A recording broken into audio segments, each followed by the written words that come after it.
जानिबा वायु प्रदूषणर कारण सब कौन कौन इन डिटेल बुझिबा ताहले आरंभ करिबा ताहा नुहे ता सहित अन्यान्य धुआं बाहरे जो धुआं रे अनेक प्रकार एभली सब्सटेंसेस थांती एभली कणिका थाए जहाँकि वायु रे मिसे और वायु को प्रदूषित करे तापरे आसे परिवहन जहाँकि गोटे मेजर कारण परिवहन ट्रांसपोर्टेशन जितेबाला परिवहन हुए गाड़ी रू जो धुआंटी निर्गत हुए से थाए कार्बन मोनोक्साइड जहाँकि वायु को बहुल परिमाण रे प्रदूषित करे तापरे आसे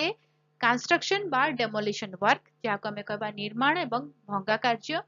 जितेबाला गोटे घरटे तैयारी हुए बा बिल्डिंगटे तैयारी हुए सेतेबेले तैयारी हेला बेले मध्य धुआं बाहरे जेतेबेले गोटे बिल्डिंग टाକୁ भांगी दिया जे सेतेबेले मध्य सीमेंट रो धुआं बाली रो धुआं माटी रो धुआं जो धुआंटी बाहरे से धुआंटी कौन करे वायुमंडल रे जो वायुमंडल जो विशुद्ध वायुटी थाए तार मात्रा टाକୁ ह्रास कर दिए ता माने एयर क्वालिटी टाକୁ डाउन कर दिए तो ताहा मध्य एक कारण वायु प्रदूषण रो